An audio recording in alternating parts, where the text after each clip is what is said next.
All right, everybody, welcome out to the Cars, Bars, and Guitars podcast, episode number 2. I am AJ. Hi, I'm Steve. Steve, who are we brought to you today by? What the hell am I drinking this time? What do we have? No, or sponsor, not what we're drinking. What are we what are we sponsored by today? Circuit City. Where service is state of the art. Where everything falls apart. The remnants of an ancient civilization. That and a Blockbuster around the corner. I had a friend that worked at Blockbuster. He, this is so or the 90s? No, it was 2000s.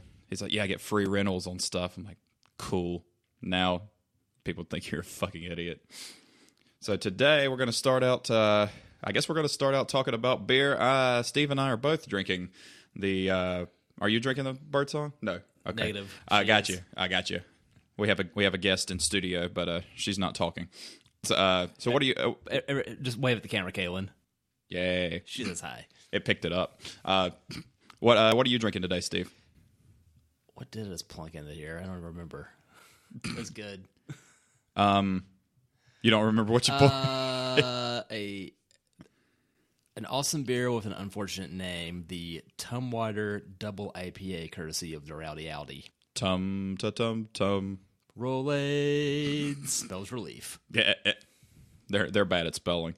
I'm drinking a Honey Pie Double IPA from Birdsong Brewing Company. It is abso-freaking-lutely delicious. 8.9% brewed with cloister honey, whatever that is. And this is from Charlotte, from where we are. It's better than oyster honey.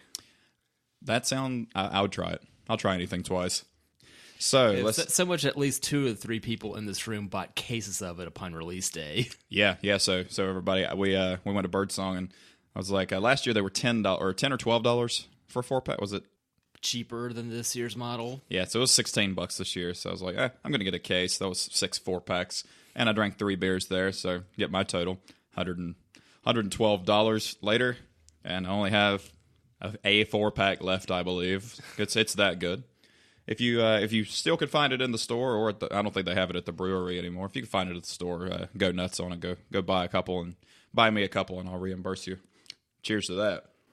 And if all else fails, run by Noda Brewing and pick up the Sunlight Hopcakes. Oh yes, but I drank that last time, so I can't drink it this time on here. So speaking of beer, been getting into IPAs a lot in the last couple of last couple of years.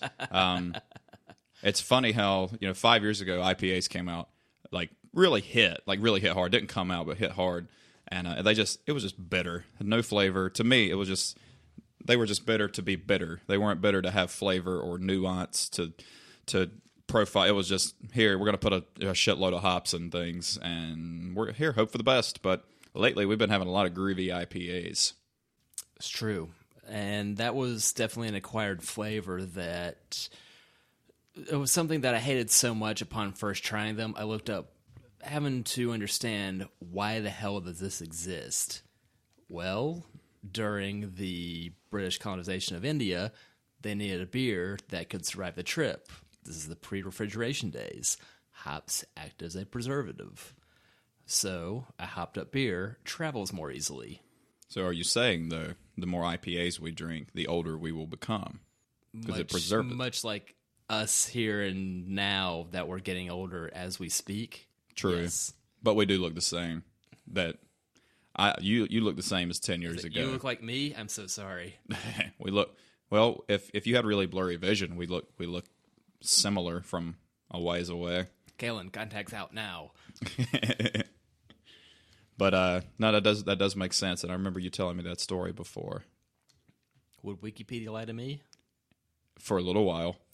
Thomas Thomas and... He's still a stunt driver, right? You knew where I was going with this. The rest of the people it wasn't. Not. Yeah, I believe it was Thomas. So Thomas, Will, and Alex edited the Wikipedia page for Albemarle, North Carolina, the city, not the sound. And it was... Thomas was... They made Thomas a famous stunt driver for Hollywood. I think they made Alex the... I'll have to call him. I might have to phone a friend here shortly, but it was something really inappropriate and really funny, and it was on Wikipedia's page for a good 3 or 4 years before anybody caught it because nobody wants to look up Albemarle, North Carolina. I've been all around North Carolina the last couple of days. So work day job Thursday. Thursday night we played in Salisbury, North Carolina. And with the steak, right? Yes. And my first and last speeding tickets. Oh, yeah? Did not know that. I can't drive 85 and 85, apparently. I mean, it Or says shouldn't. It says 85. I mean, drove up there, played, drove home. Got up Friday, worked 9 hours, drove home, then drove to Greenville to play. South Carolina, not North Carolina. That would be a hell of a drive. Drove back home, got up, and then went to my mother-in-law's birthday party. Happy 60th birthday, Mom, too. You're not going to listen to this. but happy birthday to her. Ramona. Yep, she's 60, and because she's Asian, she looks 29, and that's how that works. So everybody was there, and her family, when they get together, they're incredibly rambunctious, more so than you would ever think just by looking at them. But they have beer too, and if they have beer, they're good with me. Had mimosas this morning. I turned them on to man-mosas. You know what a man-mosa is? It's Miller High Life and orange juice because it's the champagne of beers. We need to have those on here one time. It's certainly possible. That's going to have to be a morning time podcast, though. I have my limits on drinking orange juice after noon. No, it just depends on when you brush your teeth. You could have your man-mosa, mimosa, whatever have you, a screwdriver for all you care, whenever you want. A man driver. Go on. So we're getting into IPAs. I don't know, what's your number one style? What's your go-to where you enjoy it? Doesn't matter really which one it is. It's your go-to. Frankly, IPAs have probably usurped the Vienna Lager, so terribly sorry, Red Oak or Shinerbach. That's a bold statement. Definitely find myself drinking more IPAs, probably just out of the sheer volume that they can be had versus the sweeter, maltier beers. True, which I still go for the Russian Imperials and the dark. I go for the if it's not beer if you can see through it mantra. Thanks, Shani. Yeah, who? Colin's mom. That's right. How are the McBrides doing? Them's doing all right. Gotcha. And I guess Colin and Jalais are doing all right now too. I don't think they're probably going to listen to this either. He was almost going to be in town this weekend, but since we were tied up last night, he wasn't going to go. What was going on last night that you were tied up? And why wasn't I invited? You don't know the other people with whom we went to an escape room. It was a party of 6, and it could only accommodate 6 people. I went a different way with the tied up. Can't be never mind. Never mind. Maybe next time for the murder mystery tour. Anyway, so I think my favorite, my go-to is Russian Imperial Stout. I just over 10%. Black is my sense of humor. I want my beer so black it goes to night class and get counted absent. I want it that black. What's your stance on the black IPA? Well, which is it, man? Black or pale? It's a blacker shade of pale. Thanks, Procol Harum. No, that's for my mom. She loves that song. I think you're going to need to expand your band's catalog outside of the 90s to play that one. That would be a good one for you, though. Have some fun with it. We get requested a lot of classic rock, and then people will ask, why don't y'all? We want to hear some Eagles, and then my first thought is, come on, man, I hate the fucking Eagles. But I don't go that way with it. I just we don't play classic rock. Every cover band plays classic rock. You really should play some Poison because they will be the Eagles of death metal. Better yet, just play some Eagles of death metal.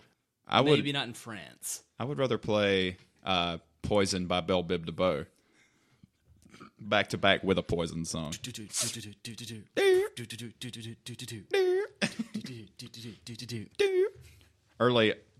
80s, early 90s hip hop is the best hip hop.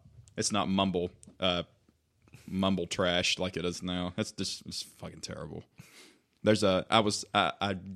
Every time I see something that takes off, I'm like, I don't know what this is. I need to YouTube it. I need to Google it. And then I look it up, and then I wish I didn't. So have you seen the, I think it was the Lil Pump, the Gucci Gang? You don't know what I'm talking about. You should look that up and then puke and then let me know how it was. It's fucking terrible. It's no Michael Kors gang.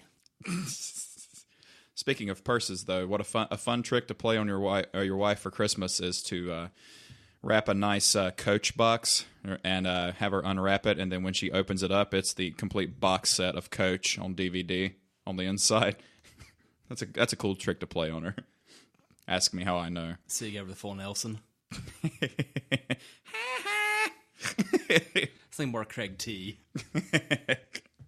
But no, I looked that up and I immediately hated it. And somebody actually took out every repeated word, and the song was only like 5 sentences long because he repeats the same shit over and over again. So that's good songwriting right there.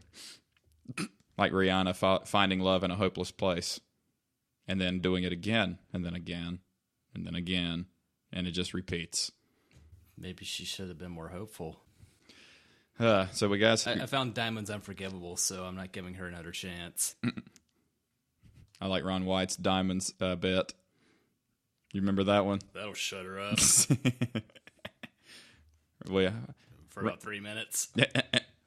Ron White's bits are great because it just gets progressively slurred, and he gets just progressively drunker as the episodes goes on. It's fantastic. It's about the only palatable member of the Blue Collar Tour, if you ask me. I can only take so much of Foxworthy after a little while. You might be a redneck if what? If your gun rack has a gun rack on it. And we are. For what it's worth, it was 10 years ago I made the drive from Ocean Isle, North Carolina to Columbus, Ohio. 14 hours and 700 miles to make that trip since I got stuck in traffic twice or thrice along the way. In ye old 97 Tacoma. No cruise control, no problem. Oh, hell yeah.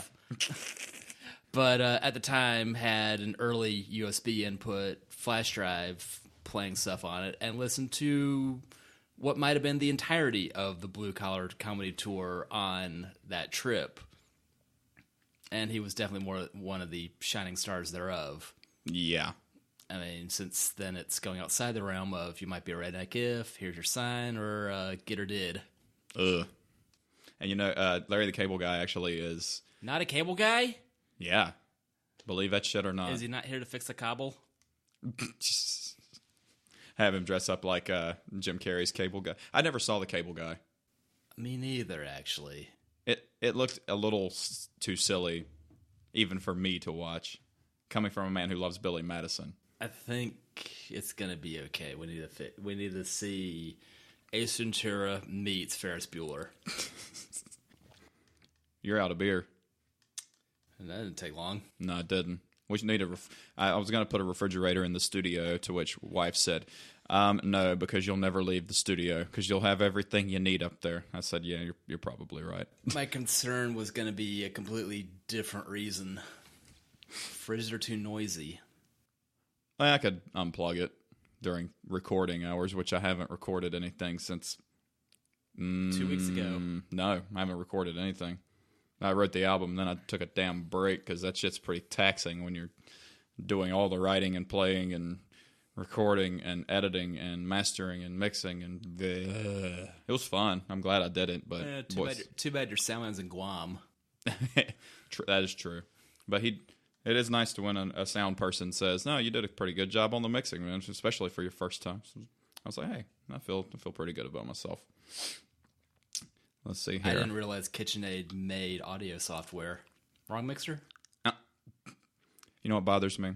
The Cuisinart brand. I hate that because it should be Cuisinart.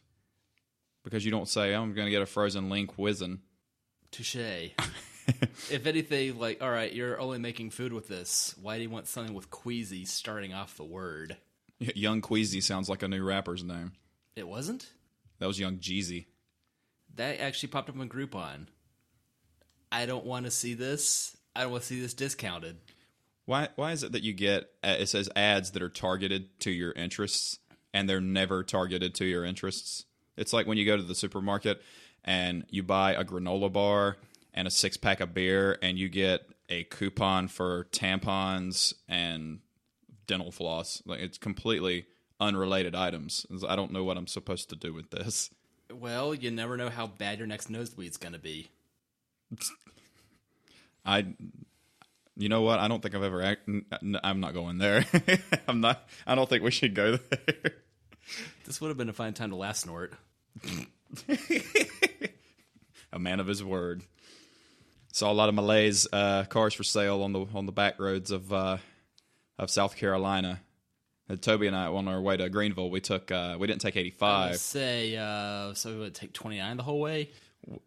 We didn't take it to that extreme. We took 77, and we went in between Rock Hill and Columbia, and we got off on like Mr. Joe's Road, Highway 6. We took a really roundabout way to get there, and it actually worked out for the best because 85 is always a dumpster fire, A. And to borrow a line from you too, there's always it's rush hour. So, at any rate, so we're going down. There's a lot of old cars for sale, and Steve and I are sucker for old cars. And Toby's like, if you know Toby, you'll get it. There's not a goddamn thing out here. I'm like, yeah, you're right. And then like 5 seconds later, we see a sign that says, I think it says county playground or county rec center, 1 mile. And we're like, hey, civilization. We haven't seen a house in miles. And it's like county rec area. Not even tree houses? If you broke down, you would die. You would never. Nobody's around. No houses. No. Your cell phone doesn't get service. So we see the sign. And it opened up our eyes. We saw the sign. Rec. So we see the and we're like, hey, a rec center in a mile. At least there's something. And I promise you could ask if this is funny as hell. We get up on it, and there's a sign that has the rec center, and it's a swing set and 1 slide, and like a picnic table, and that's it. That's the county rec center in this. I don't even remember what city it was in South Carolina, but if you want to go there and have you a blast, sounds very modeling for modeling. Like, boy, there's a lot of fun going on. I was like, where do people work? Like, it was miles and miles away. Like, where does everybody work? And Toby said, the rec center. Somebody's got to keep the slide Chris code. Got to make sure that's the fastest slide this side of Richland County. And to anybody who thinks alcohol is a memory eraser, we go down there and we played at this place we haven't played at in a year called Growler House, and it's in Fountain Inn, South Carolina. And I'll explain just how remote Fountain Inn is. So at the day job, one of the fellow managers, he said, "You got a gig tonight?" I was like, "Yeah, we're playing in South Carolina." And he's from Columbia. He lived there for about 20 years. Boy, the big city types, huh? Hell yeah. He said, Where in South Carolina y'all playing? And I said, Fountain Inn. He goes, where the fuck is that? Lived there 20 years. He had no idea where it was. Right outside of 96. It was somewhere. There at least had been a town named 96. Maybe since then it's been renamed, but it was so 97? named because it was 96 miles from Columbia. I figured it was that because that was the population. Also, yes. So we get down to the place and we're setting up, and an older gentleman stumbles up and he goes, "Hey, y'all learn Drift Away yet?" Toby looked at me and goes, "Holy shit, he remembered that?" Toby remembered him from last time because he was just a really drunk ass nice old man who was like saying, "Hey man, y'all play Drift Away?" And almost like Matt McConaughey be like, "No, we don't. Be a lot cooler if you did." When we haven't played there in a year, and he stumbles up, "Y'all learn Drift Away? How the hell did you remember us?" He's like, "Man, I'm here all the time, my man. Here all the time." Got a pointed, solid white beard, shaved head, just an old drunk. He's probably in his 70s.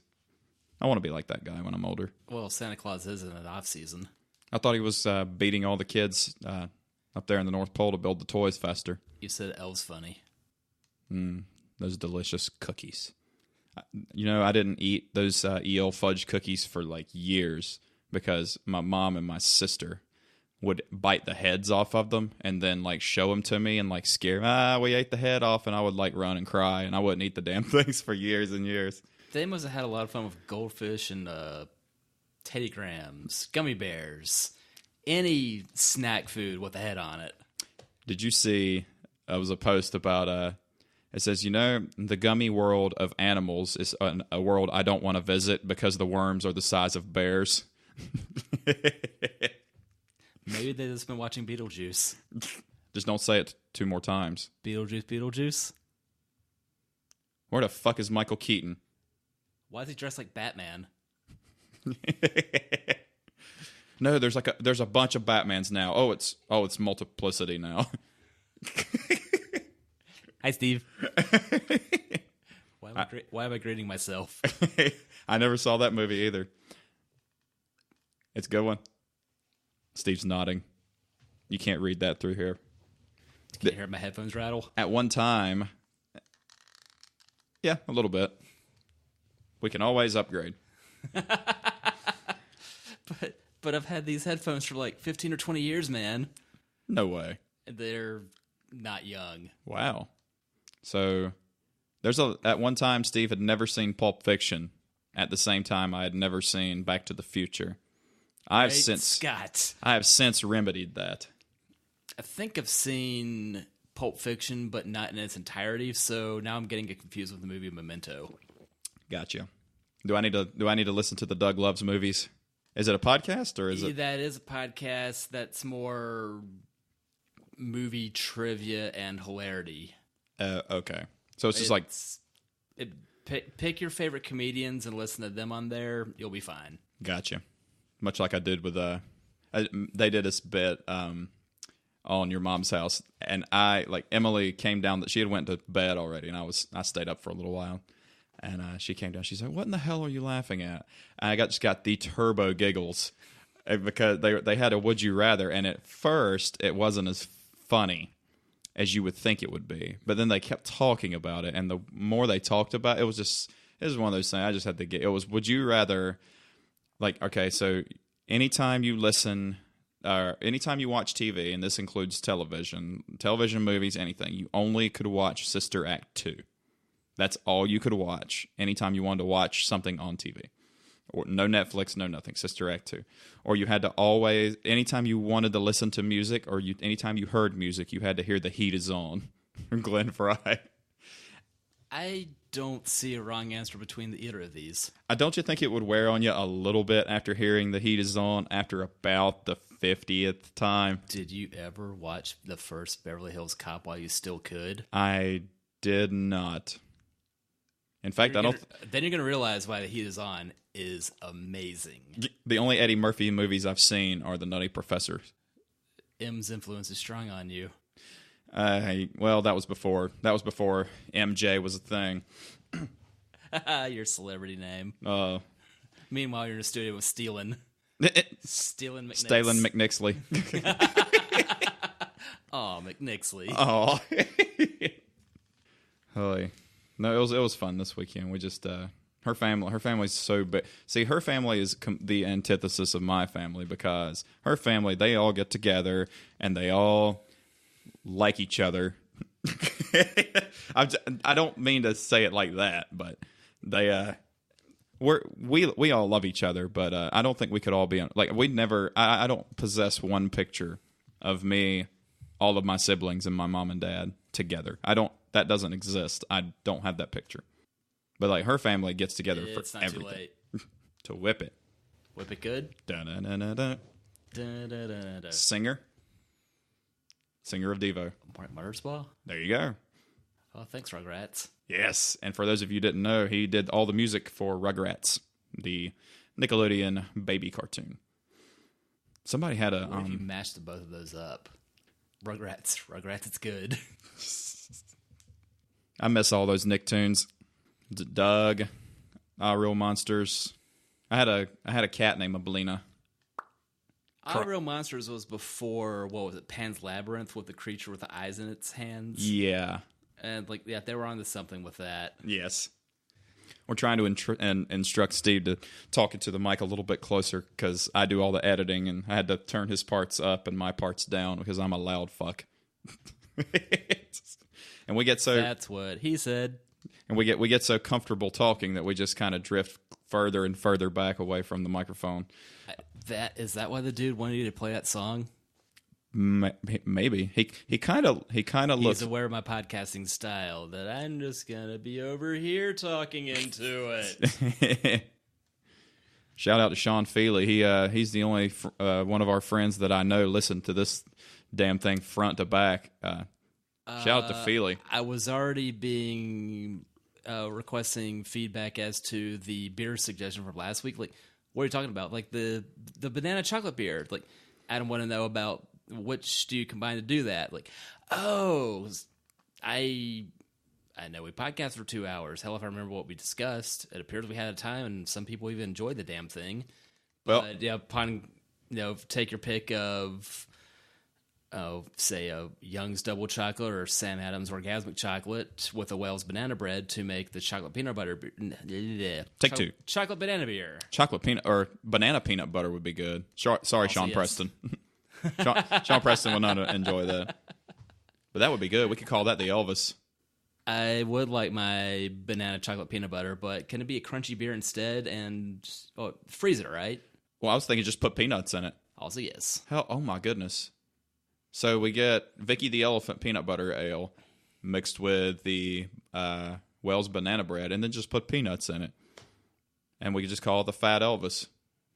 I like this idea. So where does the mayonnaise go? Which one? Oh, here's a funny story about mayonnaise. Patty. And Patty, you're the mayonnaise for me. Whoa. You remember that episode that Doug made a music video? That's a negative. But we went from Nicktoons to mayonnaise. Full circle, buddy. That Doors album without Jim Morrison? By the way, don't listen to that. By the way, don't listen to the Doors albums with Jim Morrison. And then no fires were ever lit again. What if I told you about slamming the Doors? Light My Fire would have been a lot better without the cheesy ass organ. I was gonna say without that, Elvis's last noises. That was a shitty joke. Better than his first noises. Uh-huh. Other Side. I liked Other Side better than that. They can all be Peace Frog. That was a weird time. Like, I don't think I've been a music guy during some of those times. Well, Doors were 60s, right? 67 to ostensibly 72. I say he was Club 27, wasn't he? Which is really funny when my sister turned 27 and Dad mentioned, so you're now going to survive the 27 Club, right? Like, oh, he's aware of the 27 Club. Well, all this would have happened when he was a 20-something, and he's a musical fellow, so I don't know if the coin had been termed yet, but now that's very much a pop culture, especially seeing, musicians since passing away at that time. I'd rather be a member of the 27 Club than the 700 Club. Also, yes. So all the 27s, we got you got Jim Morrison, Janis Joplin, Hendrix was 27, Cobain, Amy Winehouse. Who else was 27? Lane was 34. And I think Chris Farley was too. Chris Farley was 27? 34. Or 34? 34, 33. Belushi was somewhere around there. Belushi was 27, I think. I think he was. You got the technology to look that up. Yeah, this is going to be the part everybody really likes. Yeah, pause. So, no, he can look it up while we're doing it. What about Shannon Hoon from Blind Melon? I think he was 27. He's immortal. He's not 27. He's not an age. We can't name any. Steve, you're Steve. Toby and I were thinking we should just have a 90s, 80s band and call it Blind Melon Camp. But we couldn't think of. You're gonna be drawing quite the single mother crowd with that. Who says we don't already? We played at the Broken Spoke here in town about a year and a half ago now. A lady named Shauna was working there. She moved back to Florida, but we took our first break of the night, and I went up there to get my beer, and I reached out with my left hand, and this attractive 40-something redheaded lady with a short skirt on touched my hand and goes, I was about to ask you, or I was about to get you a drink too, but then I saw that wedding band on your finger. I'm like, man, where was this 10 years ago? People automatically think, like, they tell Toby all the time at his job that it's like, man, I bet you just have women all over you all the time. He's like, you really, guys, we're local musicians. This is not that lifestyle. It has not. I mean, you might get your occasional being hit on, but it's not like you're beating them, off of you with both hands. It's not like that. We wish it was. Well, Toby wishes it was. I can't do that.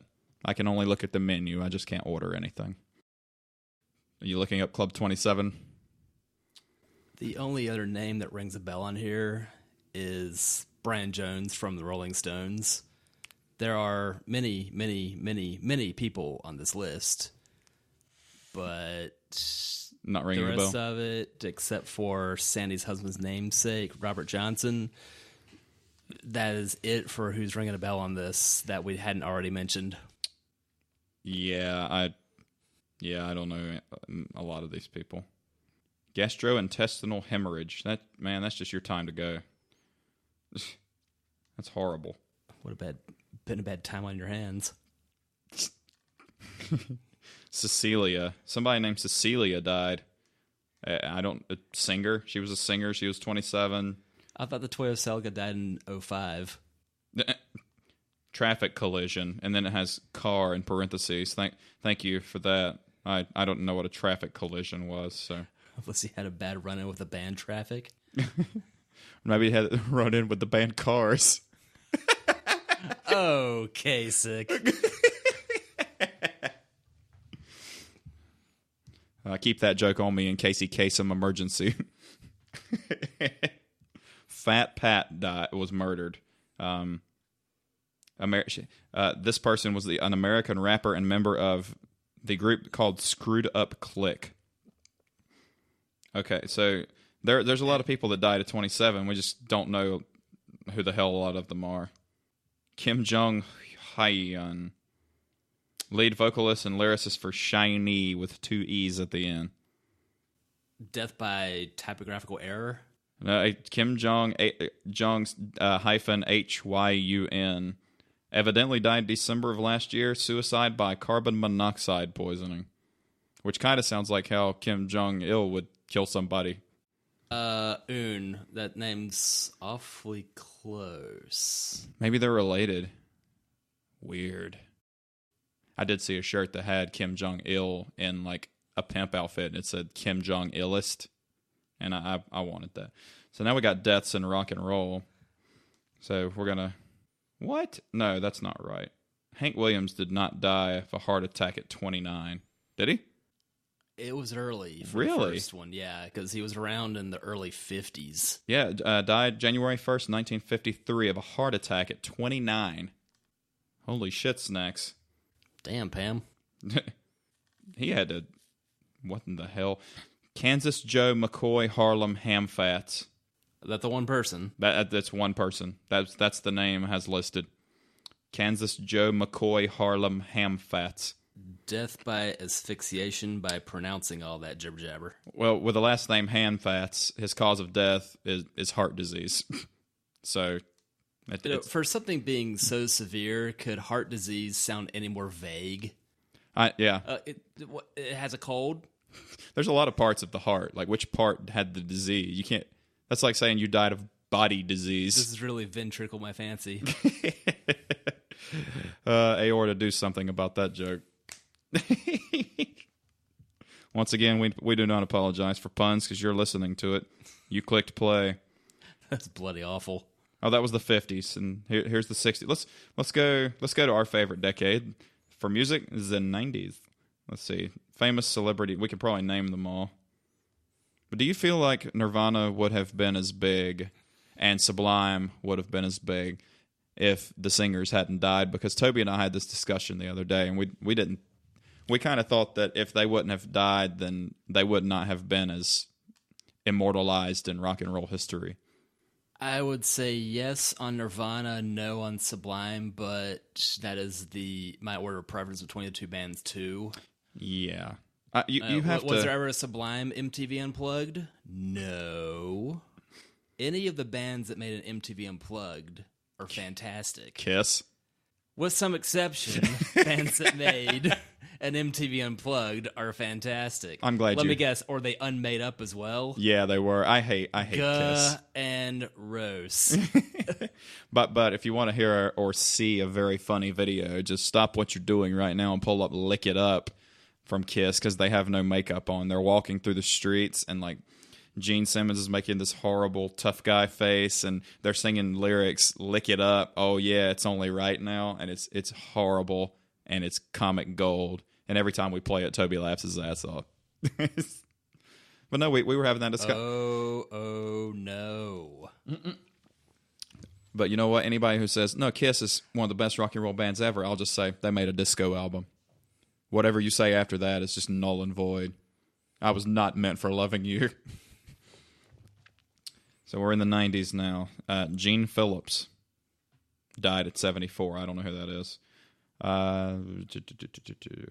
Cornell Gunter from the Coasters was murdered. That's sad, but I don't know who he is. Andrew Wood, Mother Love Bone.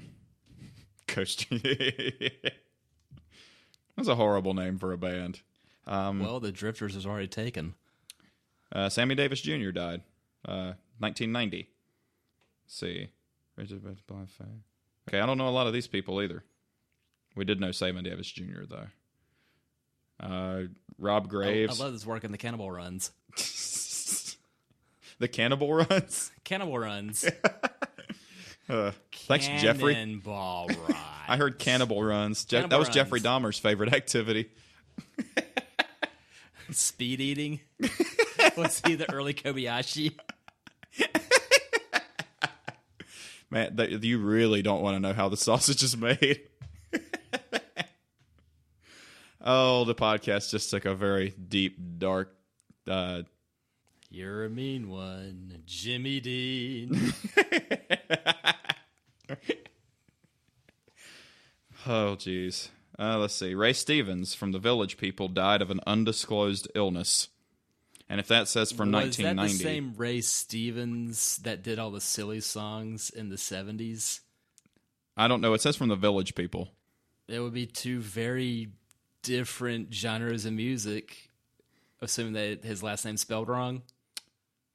Yeah, it's spelled with a PH. Ooh, it's spelled correctly. All right, not the same guy then. Oh, you held up... I thought you were holding up two fingers for two letters, not the V. Not V for victory, sucker. Not for Vendetta, because I hate that fucking movie. Everybody loves that movie, and I hate that movie. Remember, the 5th of November, when Marty was going to go back in time to remember. Is that how... That's how it goes. They were there first. Tom Fogerty died. In relation to John? He was in CCR. I don't know if they were related at all.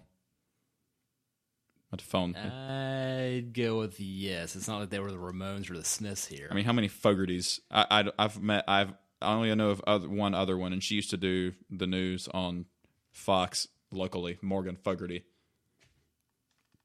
Anyway, he died of tuberculosis. Let's see. Wait. And that was in the 90s, not the 1920s that he passed? Yeah, died of tuberculosis in 1990. Which was almost 30 years ago, which is fucking pressing. Steve Clark from Def Leppard. I didn't know there was a Steve Clark in Def Leppard. Of course, other than...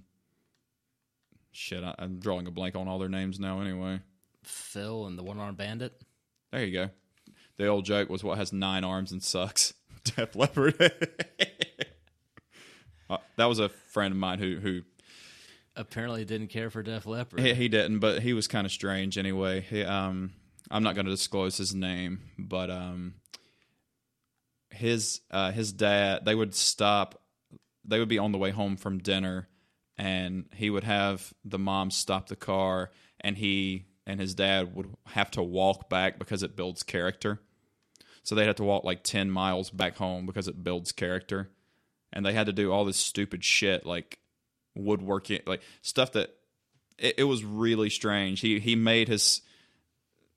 I'm going to call him Jim. I don't want to give his name away because I don't know if he's going to listen to this or not. But Jim's dad would have him do all these really mundane, weird shit because he said it built character. Like they had to walk 10 miles and like home.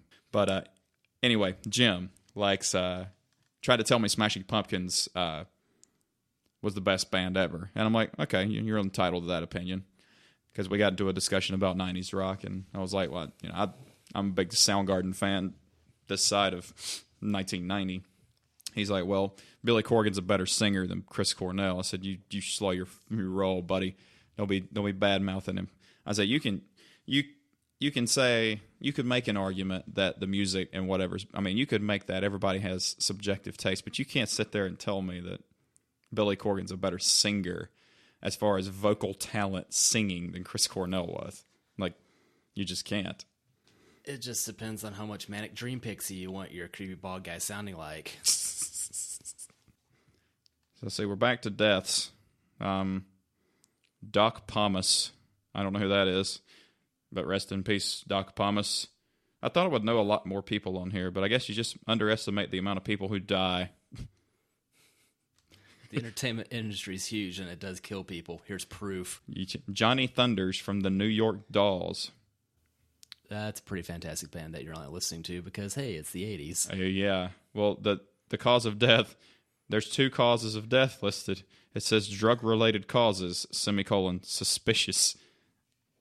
I mean, if it's a drug-related, it's not really that suspicious. La Coquiana? Unless he, like, choked on a bag of drugs. That would be suspicious. But if you're doing drugs, it's not really, if you die doing it, it's not suspicious. That'd be quite a heroinic effort. You took my only drug pun I could think of immediately. Is he really dead? Was it a real thing? Hey, your uncle died this year, July 8th of 91, Willie Nix. I don't know who this person is. Oh, Willie. Oh, Will. Oh, Goatley. Dootsy Williams from the Penguins.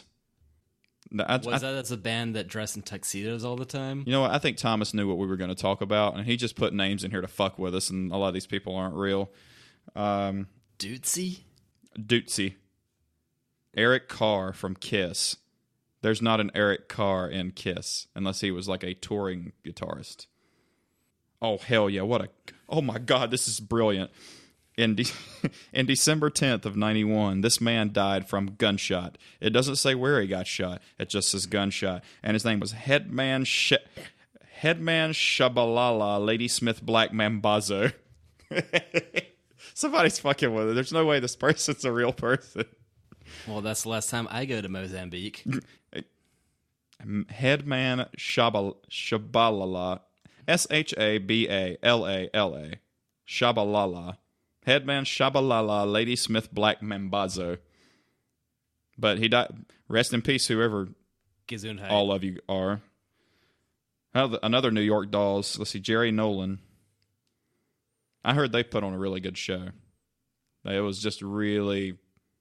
I can imagine that'd be raucous. Excess 80s, where it's like, you didn't dress up like Poison like women. The New York Dolls actually dressed up like real women, and like they were punk, weren't they? Gotcha. Oh man, what great band names. Brian McLeod of the Chili Whack Headpins died of bone cancer in Vancouver, British Columbia. That's the most unusual RHCP cover band name. No, they all dressed up like Hellraiser and played Chili Peppers covers. And then there was a time that the Chili Peppers decided to cover Hellraiser as well, but they just had the socks on their dongs with the pins in the socks. Ow. Oh, that sounds like a really like horrible voodoo dick. Hell no, Lucrate milk from Paris. Okay, that explains a little bit. Loot Crate milk? What are the nerds getting every month for $20 now? I hope it's condensed. It's not pasteurized. And I need a lot of it to get up pasteurized. Ladies and gentlemen, Mr. Conway Twitty died in 1993. Oh, darling. There's no sense in going over all the things that took me under. By the way, Conway Twitty was a gigantic pimp. He was just smashing all the country music starlets in the 70s, 80s. Like, I think you could reduce it to the first syllable. That was all fair. It clicked. Oh, G.G. Allen died, and surprise, surprise, In 93. a drug overdose. If you don't know who G.G. Allen is, don't Google it. But in case you really are sadistic, G.G. Allen of the Scum Fucks and the Murder Junkies. Just, you know what? I'm not even going to go into it. If you really want to know about G.G. Allen, just Google it yourself. I don't want to bring Potty Rock into this. Potty Rock is not in this house tonight, and you'll understand if you Google it. Ugh. Okay, let's see. I will not be LMFAO. Ugh. The only bands who successfully apologized for a first album. Oh, Party Rockin'. they did. Yeah, they And did then apologize. Sorry for Party Rockin'. Frank Zappa. Courtesy the Bugle for that one. Frank Zappa died in '93. Doug Hopkins from the Gem Blossoms. I knew that after Hey Jealousy.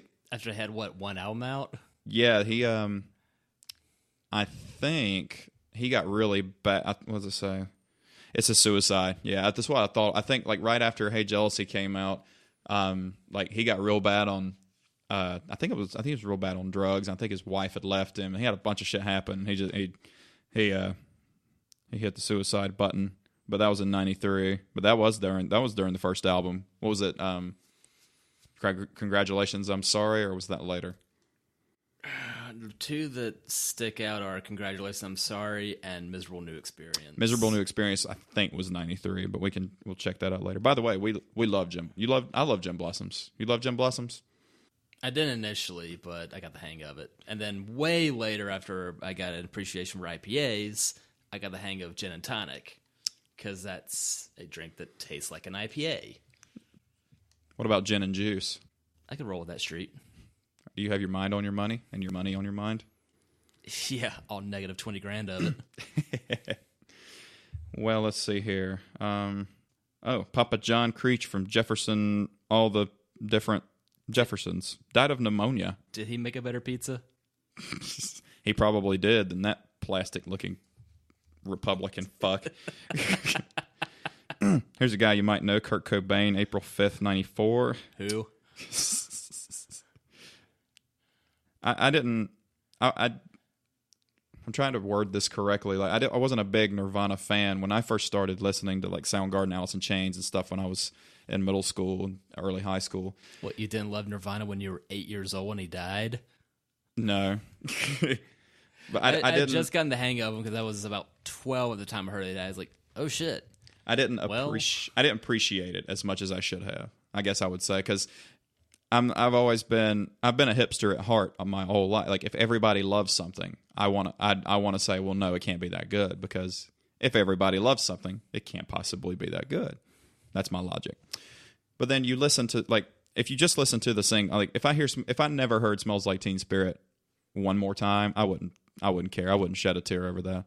But Nirvana had a lot of good songs, but it's the same way with every band. I mean, the singles that are released aren't always. I mean, look at Warrant. Everybody knows Warrant is Cherry Pie, and Janie Lane hated that fucking song. Like he wrote that song in like 30 minutes because his record label's like, we need a poppy radio hit. So he like as a joke said, fine, I'll sit down and write you a poppy radio hit. And then it turned out to be their biggest song. And it's unfortunate because if you listen to the CD Uncle Tom's Cabin, there is some really good, the intricate songwriting on the really good stuff. But the only thing they're known for is Cherry Pie. So, I mean, it goes back to if you just listen to singles, you're going to miss out on a lot of good music if you don't really check out a band. If you like a band, you owe it to yourself to check the catalog out, because you're going to miss out on a lot of good stuff if you just listen to the stuff that's on the airplay. So you're saying I should bring Cherry Pie on my desert island? Only if you swing it on the front porch and then swing it on the lawn. But then you swing it when you're looking because there ain't nobody home. That video is horrible, but I watch it every time I see it. It's no Here I Go Again. Yeah.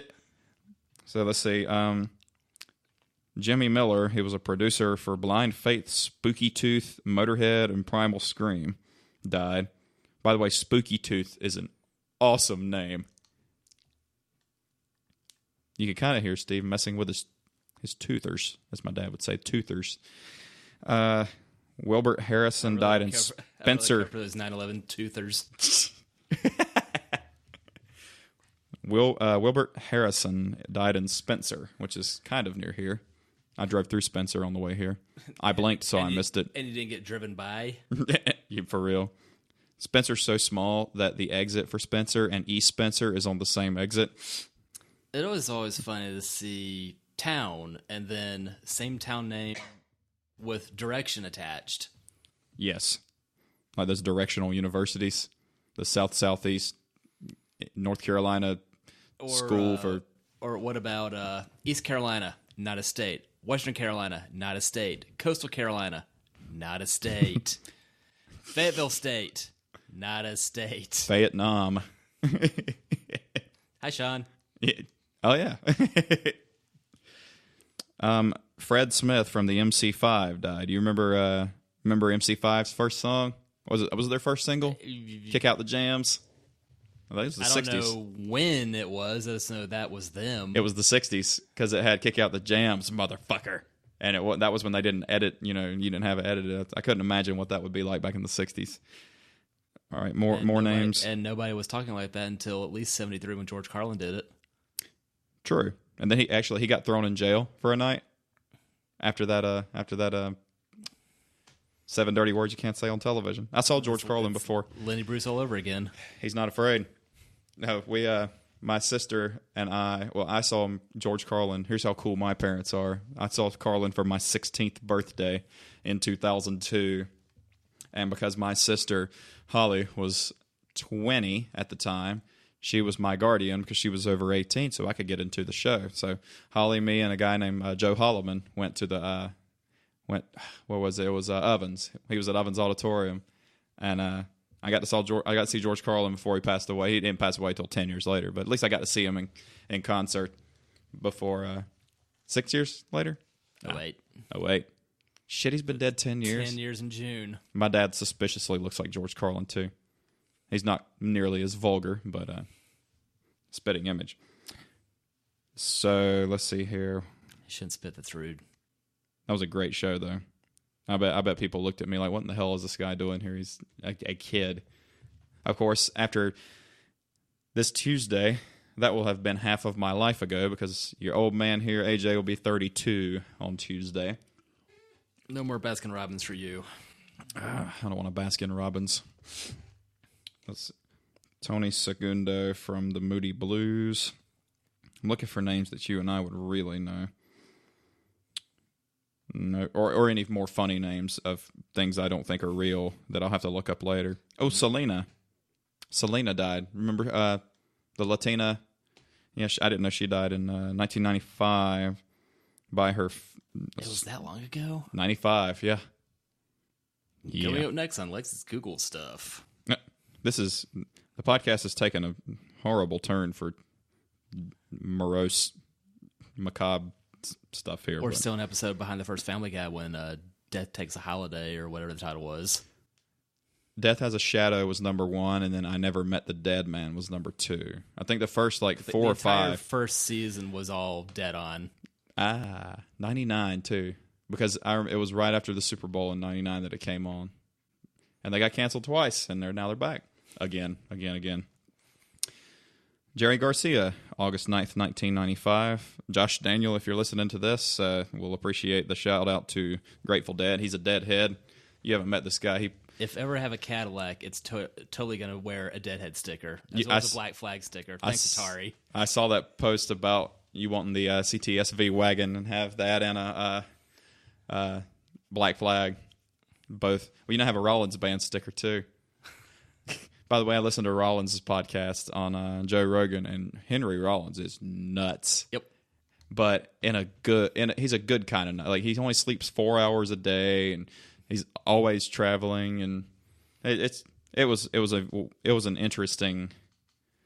very interesting podcast. Steve's got me into podcasts now, so much so that we started one. Whoops.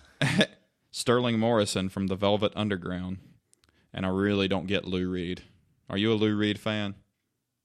I like the Dandy Warhols doing the same thing better, but I do appreciate them doing a template off of which to base it. I just couldn't get into it. It like Perfect Day. If I hear the song Perfect Day one more time, I'm going to blow my brains out. I hate that song. You don't know? I don't know the Velvets that well, though. This was just his solo. I think it was just solo. This Billy Williamson, Bill Haley and his Comets. Was that the guy from Star Wars? Lando? I thought he was going to be back in the new movie. Ella Fitzgerald died in 96. She died from diabetes. Oh, Wilford. Chaz Chandler from The Animals. I know The Animals. Is that another punk band? No, that was from the 60s. The House of Rising Sun. Oh, gotcha. Tupac, September 13th, 1996. What if he's not really dead? That is true. That man's put out more albums dead than he ever did alive. Don't tell me he's not. Nobody puts out that much music and doesn't release it unless you're Prince. Let's see. Alexander Young from AC/DC. There wasn't another. This is Alexander Young, Marcus Hook Roll Band, and AC/DC. He might have just been a touring musician. I was say any kin to Malcolm who just died from them. He had to. A lot of these people are producers, and they might have been a touring musician. There's Biggie, Notorious B.I.G., Christopher Wallace, March 9th, 97. Jeff Buckley. That was a interesting death surrounding that one. He drowning. Allegedly. Yeah, basically went for a swim one night and was never saw again. Not alive. Touche. John Denver. Experimental plane crash is what it says. It doesn't say accidental, or it says experiment. So it says experimental plane accident. So was the plane experimental? Was the accident experimental? Or was the plane accident experimental? We're gonna explore different ways to crash a plane. That sounds very 40s Japanese of you. I really think so. Do you rate that joke as 0? Jimmy Witherspoon. I don't know who that is. Nick Venet, producer for the Beach Boys. You said Charles Manson wrong. Charles Manson died, didn't he? Recently, yes. That's right. Yeah, because I remember somebody saying, I can't believe he's gone, rest in peace, and it was a picture of Marilyn Manson. And it's the internet, so it's fantastically hilarious. Falco. Aw. Falco died Falco died in the Dominican Republic in a car accident. Then who's going to get rocked by Amadeus? I guess he did. I bet you there's not one person named Amadeus in the Dominican Republic. That's a weird. Falco was from Germany? Yeah. So a German guy got killed in a car accident in the Dominican Republic when he was 40 years old. Oh, he got all that money from the 80s and go on vacation. Go retire there. Cozy Powell from the Jeff Beck Group in Whitesnake. Car accident. Linda McCartney. So there he went again. Linda was just Paul's wife. Linda didn't play anything, did she? I didn't think so. I think it's just related and producers and such, and that was a pretty significant name. Gotcha. Let's see here. Benjamin Smoke. Don't know who that is. Well, I guess CBS won't be selling his albums. Dusty Springfield from the Springfields. Don't know who that is. I was about to get that confused with Smithfields. Man, I love their barbecue. You like Smithfield's barbecue? If you need quick service in the middle of nowhere. Anyway, moving on. We can do food. Barbecue. We can do food later, because if we start talking about food, I'm going to take a break and eat some food. What in the hell is that? Bad enough I wanted chicken wings, and that's on Food Network earlier. Oh, hell yeah. Thanker Bar. Augustus Pablo died in Jamaica of English is speak becoming hardness. You didn't drink enough. Myasthenia gravis is what he died of. I don't know what that is. Pardon? Myasthenia gravis. The Gravis, one of those 1990s game pads. I know my dad used to tell me when I was messing around, he was like, stop playing Gravis. Chuck Higgins. I don't know who that is. I think we're almost out of the 90s anyway. So I just did famous musician deaths. Curtis Mayfield. Oh, shit. 99, December 26th. Diabetes. And my first trip to Caitlin's place, we'll listen to Curtis Mayfield on 8-track. Oh, hell yeah. Not on the way. At destination. I know that vibe isn't that old because my 68 Dodge D100 had an 8-track that worked. No, current car had the aftermarket stereo that I gave you that you still haven't put in anything, so I could put the truck stereo in it. That's a touchscreen Pioneer piece of junk. Gotcha. I think we got to talking about it was musician because it was Club 27. That was what it was. But then you got, and then became Club Dead. Yeah. Although knowing the clubs, it would be D, capital E, lowercase d, because clubs do stupid shit like that. You remember being? Did you ever go to clubs when you were 18 to 22? I'll give you one guess.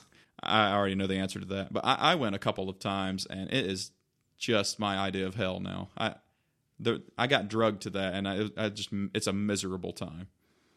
Because I'd go to meet girls to like not hook up with. I go meet girls like to hang out, like go out and do stuff with, and go on a date. And you don't go to clubs to meet girls to do that. Girls go out with their girlfriends to go dancing and have fun. They don't go to meet nice guys. That's not how that works. That's not how any of that works. My hair never took the gel very well, so I figured that was, a good warning. I shouldn't do this. Well, with the gel I use, I could get it spiked up to the ceiling with what little hair I have left, which I'm jealous of your hairline. Big time. So Steve and I had to re-beer. We are now drinking a 2015 vintage Death by Hops from Old Hickory. And if you haven't been to Old Hickory, it's in Hickory. Surprise. Not Lenore. Okay. Yeah. Really good, though. Thomas used to live in Hickory. Bought a house in Charlotte. Congratulations. Toby and I went up to see him one day, and we go up to Old Hickory. We were like, you guys do flights? And they were like, yeah, we do flights. And I was like, all right, well, what are the denominations? And it said, you can do 4, you can do 6, or you can do 10. Well, I just found my answer. Oh, yeah. And they brought it out on what can only be described as the artist, when he's painting. A palette. He brought a pallet of beer. Instead of something that you get at Costco, a pallet of stuff, so it's even bigger. Yes.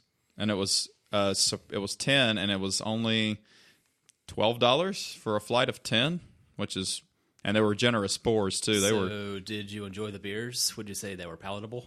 They were palatable. That was a groovy place. Granite Falls, which you haven't been to. You haven't been to either one, have you? No, I've been through the town of Granite Falls, since that's north of Hickory, if I recall correctly. Granite Falls is a good place, and Vicky the Elephant's my jam. I love that peanut butter beer. But they have a giant beanbag chair there you can sit in. Actually, everybody in Charlotte could sit in it because it's so damn big. But it's a gigantic catcher's mitt beanbag chair, and it's super cool. Run, do not walk from the giant beanbag chair. That was Tears for Fears' failed album, Songs from the Big Beanbag Chair. Not Songs from the Blob. Bill Maher called 45 Blob the Builder.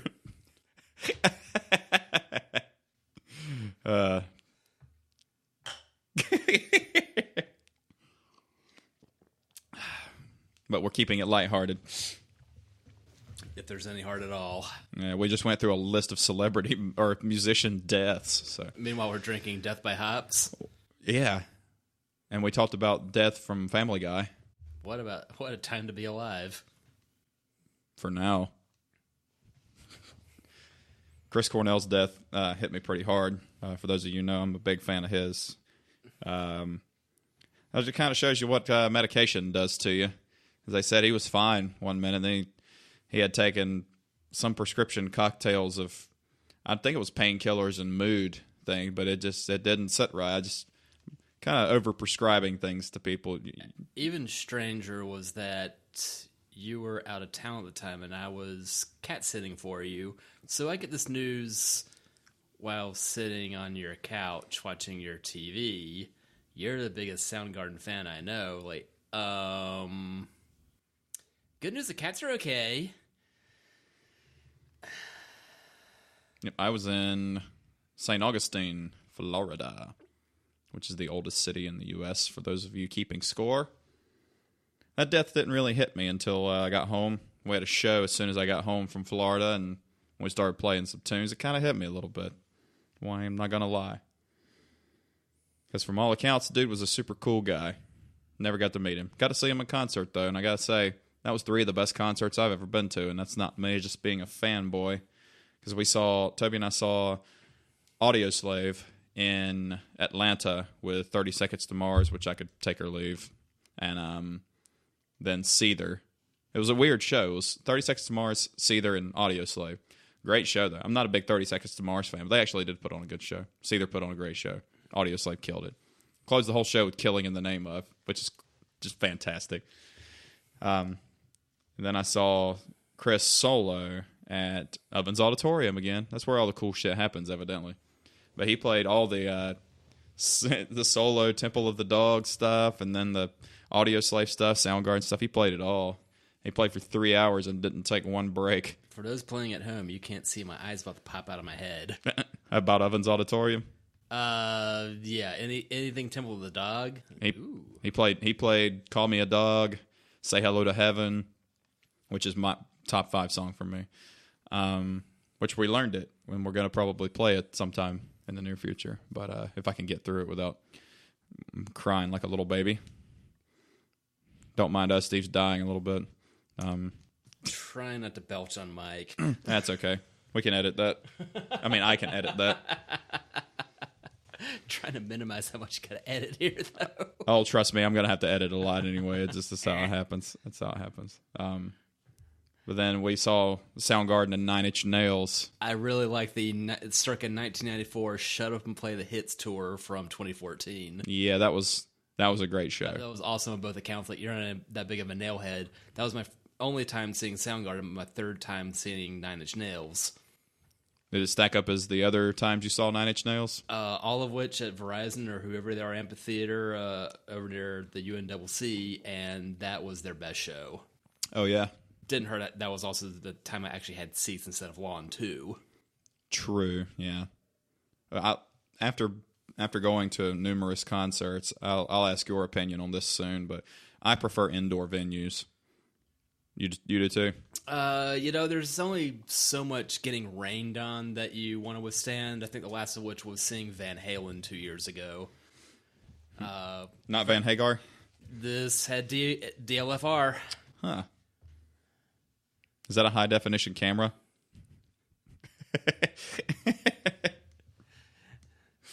No, this is a Samsung Galaxy 2. Meanwhile, I have no idea where the hell that camera is. Shit. Steve and I go back and... Well, I agree with him. Like, Roth is the better showman, but Sammy Hagar is the better singer by far. Especially if you listen to the isolated vocal tracks of David Lee Roth on YouTube. It's horrible. It's really horrible. But the indoor venues are they're more intimate. Like we saw, we went and saw Chevelle, with 10 years in Chevelle, the 10 years open for him at, the one downtown. What is it? Near VBGB. The outdoor venue or the Fillmore? Fillmore. There you go. That's the first time nice. Fillmore was great. It's just so. What? Your music venue doesn't have chandeliers? I'm gonna swing from the chandelier. I hated that song the first time I heard it, and then I kept listening to it. From Sia, I'm gonna swing from the chandelier. We'll listen to it later. By the way, I hated it, but then I'm listening to it on the shitty speakers at work, so I didn't really know what I was listening to. And then I watched the video and listened to it. I was like, I like the shit out of this song. Like she's got some good stuff. We can go into that later. We're on grunge rock. We're on grunge rock now. Well, actually, she's not even rock. It's weird. All right, we'll explain that later. But music at work, unless I'm at the Palm and I'm listening to jazz over the sounds of a fountain. Oh, damn it! I gotta pee. Well, we could pause for that too. We got the technology for it. We damn it, what was I going to say? You Something about see you later and some music that you thought you hated and now you don't. Yeah, at work I had to download SoundHound because at work I hear so many things that I hate that I had to download it because I want to know What is it. this so and know what I hate? I want to know what I'm hating because I can't really hate it if I don't know what it is. Like I have to at least, you know what I mean? Like Been there, done that. So a lot of things I found out I just really hate. That song Lovely Day. Lovely Day. Lovely Day. Lovely Day. I hate that fucking song. I thought it was Curtis Mayfield, but I could be wrong. I don't like repetition. I thought it was a Loving Happiness song. I don't like repetition. If I hear it, to me it's lazy songwriting. Like you hear the same phrase over and over. That to me that's lazy songwriting. I'm not the world's best songwriter, but I don't repeat the same lines 100 times in one song. So, no 1984 KMFDM for you, the unrestrained use of excessive force over and over and over and over. Notable only for the best song title ever. Which was? The Mating Sounds of Helicopters. UAIOE for you and me.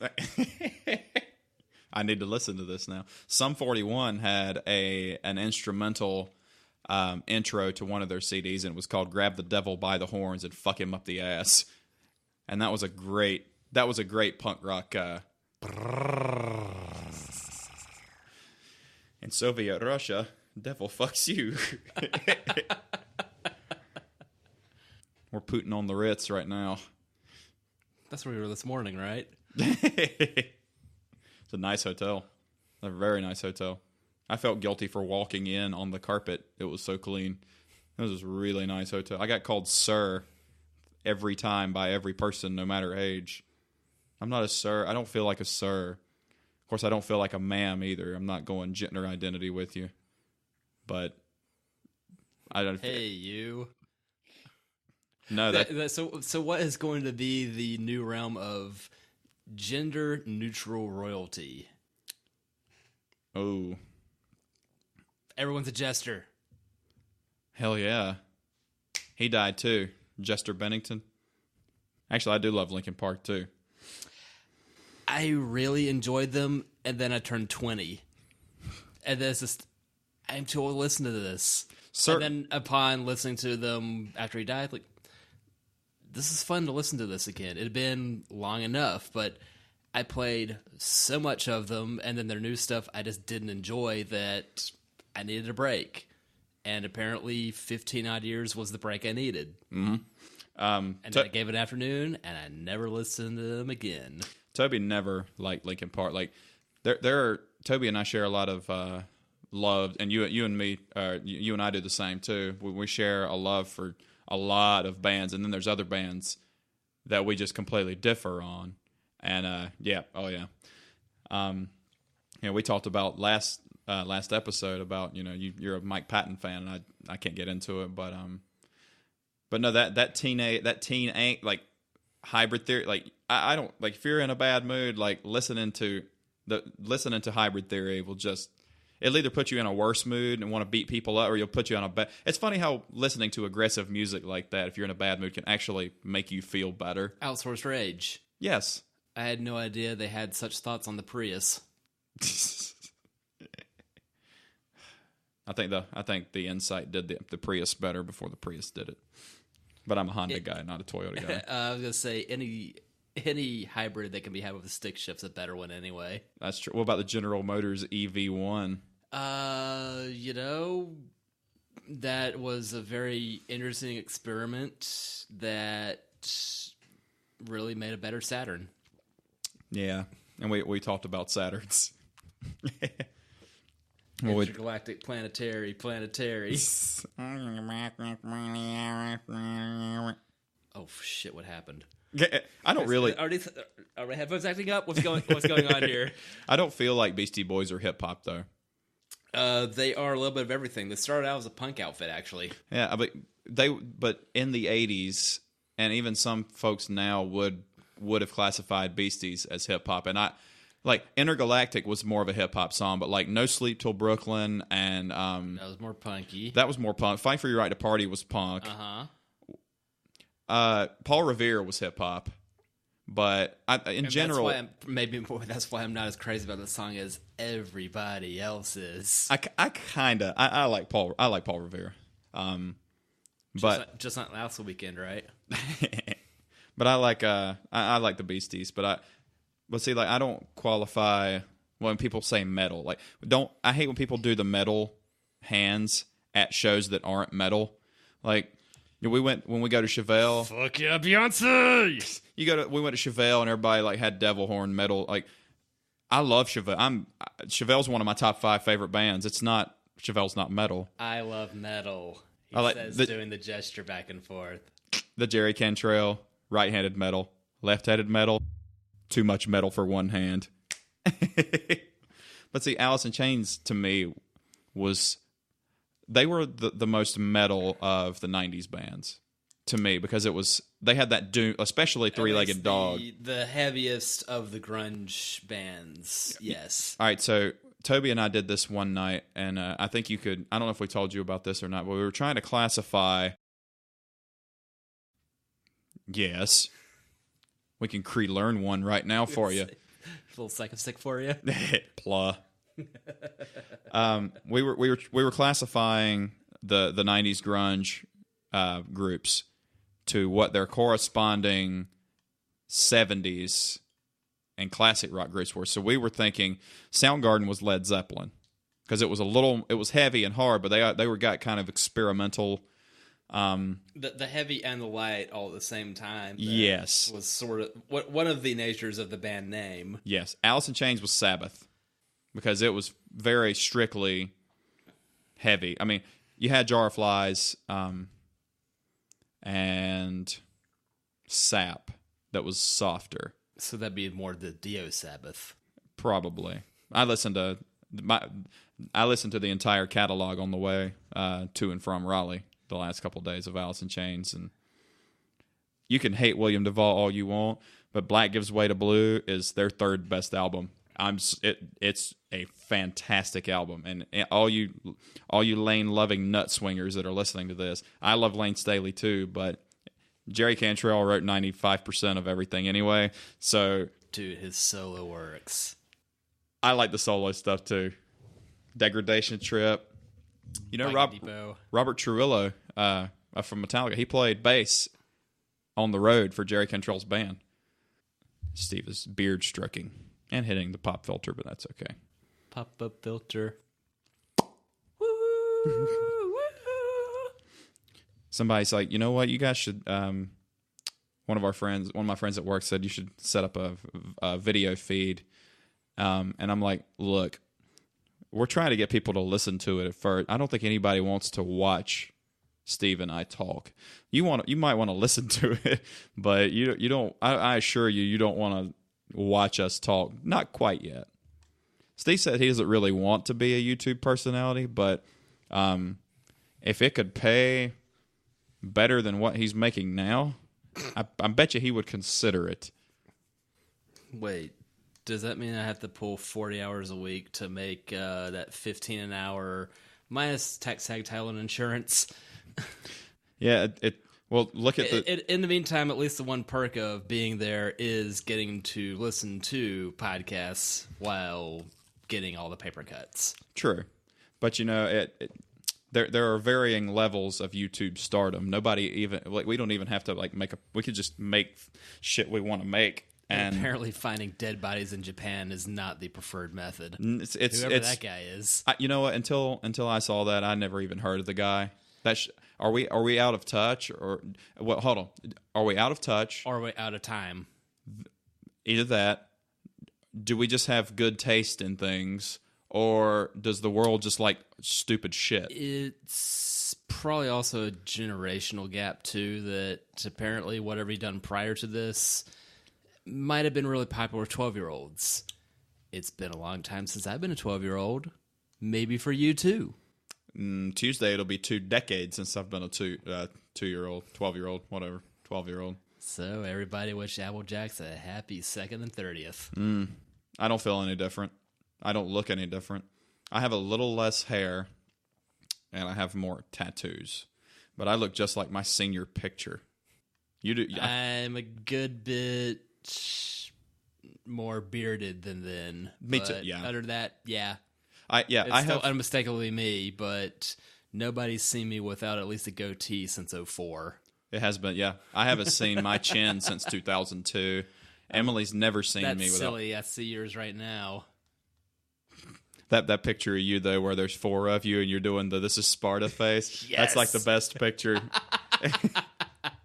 That's the best one. Dude, that shit's from '07. Fuck, that was 11 years ago. So, Steve, for those of you who don't know, Steve and my wife were roommates with Another friend of ours. Another friend. Three's Company, this was not. yes, and I didn't even know she existed, and nobody bothered playing matchmaker with us, but Emily in all her glory didn't really come off as wanting to meet any new guys, old guys, any kind of guys anyway. People. So I don't know what it was about me that decided to pull little Miss Muffet out of the turtle shell and come out and play, but you know what? Things work out sometimes. And Steve's going to write a book on his dating shenanigans. What was going to be the previous title had been Never Been Facebook Official. Are you going to make it an acronym, or is that going to be the title? That at least until 2013, that was still going to be the active title. Since then, that's long since not a thing. Never been Twitter official though. You're not missing much, especially not in the last year plus, or especially not since the death of At Midnight. Yeah, that was a fun time. That was a fun time. I'd add a it was what was their what was the thing they did where it was the challenge, add a word or add ruin a movie. Yeah, ruin a movie, and my favorite was like, Batman and Robin Thicke.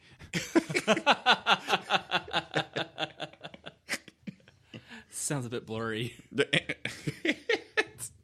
The unedited version of that video is actually pretty cool if you mute it, much like a lot of modern modern music. We got on a musical tangent with it was Toby. Toby and I were talking.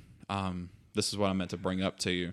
It's funny how things change because like Toby used to hate Linkin Park, and he still does, but he used to also hate Matchbox 20. And now Toby actually likes Matchbox 20 a lot because I let him listen. I was letting him listen to a couple of things and see Toby. Can you help him? Apparently he's bent. I could go a million different ways with this, but I know their catalog a little better. But Toby likes intricate music, and like he likes this is going to sound really stupid, but he likes a very musical song. He likes the parts, the different parts of things to be very intricate musical. He likes like technical stuff like Dream Theater and ELO, stuff like that. So I was explaining to him, I was like, Matchbox 20 stuff's a lot more intricate than you would think. And we would listen, and I let him listen to some stuff, and he'd listen to it on his own too. And he was say it's a lot more intricate. I mean, Rob Thomas basically plays piano or just sings. The rest of the band plays all the instruments, so they're allowed the freedom. Now, I for those of you who don't know, I play guitar and sing, so there are certain songs that we don't play. They're hard to sing and play at the same time. I mean, I got a lot under my belt, but there's still some I struggle with. But there's certain band, like you go back and you'll hate, or not hate a band, but you like, I don't really care for it, and you'll go back and listen to it later, and you're like, oh, I didn't know it was this good. Do you have any bands that come off the top of your head that? I bet you I still don't like Matchbox 20. I liked Hot Wheels 20 better. What about Power Wheels? Never had one. Maybe I would have flipped one if I had one. I was for the Bobcat. Your dad would like that. I think he still wants a cat. Well, then it would be a Bobcat. Mine are not for sale. I don't think Kaylin's is for sale either. But are there any bands that you initially just didn't like? Gin Blossoms.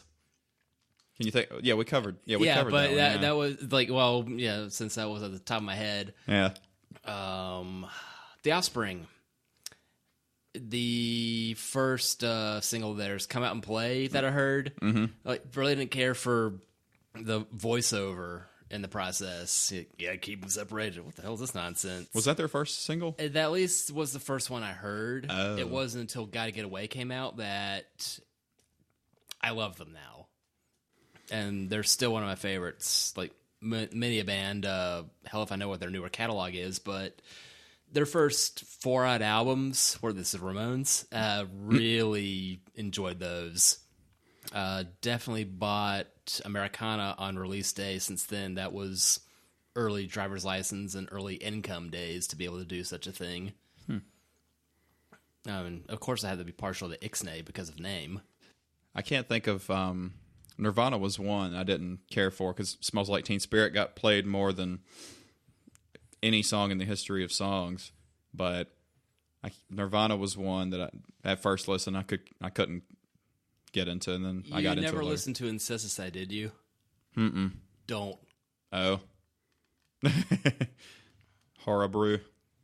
Like, is it like garage rock bad or just... That might have been the most experimental of their albums. Bleach is early, but it's good. Nevermind was the first one that launched them into the stratosphere. In Utero had the tough task of following Nevermind. And Unplugged in New York, well, I really like the Unplugged series. Couldn't stand MTV now, but this is back when MTV still did music. And this is when they did music very well. For our millennial friends out there, yes, MTV actually did play music and music videos. Get off my lawn. And Incesticide fell somewhere in the time frame of In Utero. It's been plenty of time, but I'm betting I'm still really not going to like that one. And then I found it just confusing when they released From the Muddy Banks of the Wishkah, which was a bunch of their live stuff. Like, well, if they're playing in Belgium, how can they still rock in English? Because I was a dumb 14-year-old. Because a lot of folks don't realize that English is very well known around the world. You can, it isn't like you can go somewhere and get dropped off and left there and not get around. Like, somebody will know English. It's not like knowing Czech and getting dropped off in Africa. Like, you're probably fucked. But if you know you're pretty much going to be okay. Somebody somewhere is going to know enough to get you to where you need to be. As far as Nirvana goes, the Unplugged album is probably my favorite one. And what's funny about that is half the songs aren't even Nirvana songs. Somebody's got to cover Bowie. That's true. That's what every time we play Man Who Sold the World and we get done, it's like, a little Bowie for you, or Nirvana, depending on how old you are. Yeah, and then you have, of course, those teeny bopper jerks. And who's Bowie? Like, who knows? Not me. I'm face to face with the man who sold this podcast. Who are we brought to? Who's our sponsor today, Steve? Besides the earlier one, where Circus is the circus is state of the art. Barnum and Bailey, the greatest show on earth. I love their animal crackers. By the way, this is a funny work story. I know this is a cars, bars, and guitars, but you're gonna have to bear with us. There's a show, and you'll suffer through it. You want to? Yeah, exactly.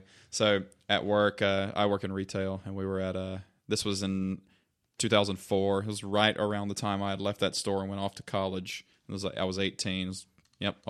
18, 2004. So, yeah, Jesus, that was a long time ago. Anyway, that's good. You're good at second misdemeanor. Thanks, Elliot. So we had a total store reset, and they were moving the greeting card section to the other side of the store. So they had to pull that shelf out. Well, that shelf backed up to the snack cracker aisle. And so there was a box of animal crackers that had fallen back there. And it was a white box with red letters that just said animal crackers on it. It was so old. This was 2004, and we found it, and it was like, "What? Where's the date on it?" And we picked the box up, and the date said 1994. It was a 10-year-old box of animal crackers. And we opened the bag, and it was. Don't put them in your soup. I almost convinced one of the baggers to take a bite for $20, but then he backed out like a pussy. But they were still very. If you ever want to be scared about, and we eat processed food all the time, and I don't give a fuck. I'm still going to. But if you ever want to really be scared about processed food, we opened that bag of animal crackers, and it still looked just like animal crackers. So you're saying Clark Griswold's line of work is really doing quite well. I regret not eating that. I regret not at least trying it, because another funny out-of-date story is Thomas's mother is from Washington State, and they had a Rainier Light 6-pack that was in their refrigerator probably since the George Bush the First era. Oh yeah, at least what was it? The brewery initially had been snuffed in '94, and then they got picked back up by Schlitz or Pabst. So the name's back, but the initial creation of this beer is no more. But at least the name's back. But this was original Rainier beer that was beyond near beer, and continue the story. That it was. So she's like, well, we found this 6-pack, and we don't know how old it is. She said, I think when we moved in the house in 91, I think we brought it with us, and we just stuck it in the fridge outside. They had 2 fridges. Rich. And stay tuned for my future dwelling. So we took the beer. Thomas and I took the beer, and I think Toby was there. I think you were there too, weren't you? We cracked open a over 20-year-old beer at that point. And you know what? It was good. It didn't suck. It was, and much to our listeners' chagrin, we survived. We did. We really did. And then yet another funny old alcohol story. I had moved out of my parents' house in 2004, and my dad gave me this bottle of Don Pedro Mexican brandy, where the label was in Spanish. Everything was in Spanish on it.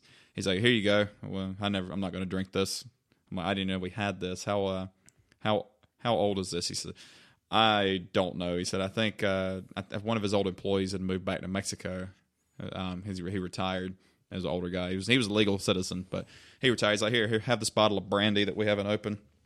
And when a buddy of ours graduated college in 2005, we cracked it open, and that's the only shot of any kind of liquor I've ever had that as soon as you swallowed that liquor, all of your skin got warm. It was so good. I mean, it was strong. I mean, I had to shave my ass again after taking a shot of it. It was strong. It was strong with a K, but it was delicious. And boy, we all just kept passing the bottle around and doing shots of it. This was back in, the time where we were young enough to get away with doing shots. That was really good. It was Don Pedro brandy from Mexico. Dude, we're old enough to get away with doing shots now. Yeah, but legally, yes. Physically, no. Ugh, there you go. That should be our slogan. If this podcast takes off, that should be our T-shirt. We should get that on. I broke Steve. Steve, say the slogan again. Legally, yes. Physically, no. Legally, yes. Physically, no. Legally, yes. Physically, no. We're mad as hell. We're not going to take it anymore. We're networking now. Back to music. I can't, other than Nirvana, I can't think of another band that I hated, or not hated, but I was like indifferent to, and then now I can't get enough of it. I can't think of any. Because we have broad tastes in music, but as far as rock goes, we're pretty similar. You're not a big Chevelle or Seether or Breaking Benjamin. I'm not that aware of more modern bands, and the modern bands I am keen to sound like they came out of the 70s. Do you remember Wolfmother? Oh yeah, because they were going after Led Zeppelin's jugular. Yeah, and it was when you learn about audio engineering and you learn about loudness and how things are mixed. Listening to that song, knowing what I know now, the song "Woman" is painful to listen to. I'll show you the waveform on that. If you don't know what the loudness wars is, everybody Google that, because music now is getting louder. There's no dynamic range. It's like a wall of sound. So I'll describe it to Steve like I'm going to describe it to you guys. Is this about the Grateful Dead? Like listening, like modern music is thrown at your ears instead of music being released and you hearing it. Dun, dun, dun. This is the time I wish we had video feed. But no, it's so loud, like loud not in volume, in average loudness. It's something called RMS, which if you're really a geek stands for root mean square. It's the average loudness of the track, which means it has no dynamic range. Not an English sub. It's definitely worth Googling. It's modern music is just skyrocket limited to it's hard limited. There's no dynamic range, and that's why if you listen to certain albums for a long period of time with earbuds in, it hurts your ear. You get a headache because there's no dynamic range. I will explain this to you later if you really care. If you don't, we'll move on to the next topic. It's an interesting topic if you're an audio geek or just a regular geek. Steve has a Pontiac shirt on. Thanks, eBay. How much was that? 10-ish. I don't know, That's what Sean Connery likes to play in his spare time. Yeah, it's been 3 or 4 years since I picked this up when I got said not quite a Pontiac. When you got the Vib. And I think this is illustrating the town of Pontiac in Illinois. Because apparently the town of Pontiac in South Carolina doesn't do any promotion. There used to be a restaurant in Albemarle called Pontiac Point. Because it used to be a Pontiac dealership, and then it closed down, then they opened up a restaurant called Pontiac Point. How sneaky of them. You know what? I think you should open up a concourse event for only your generation of Pontiac Vibe, and you should be the head Vibe Raider.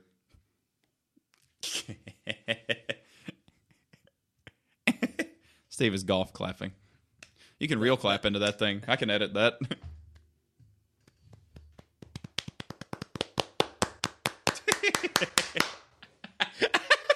Look at that. Yes.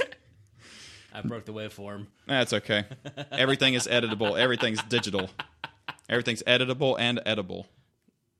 Did you see Chris Anthony's? I laughed my ass off at his status update this morning. He's got the best face. This morning, well, Emily said she unfollowed. She goes, I can't take it. It's so much at one time. It said every machine can be a smoke machine if you use it incorrectly.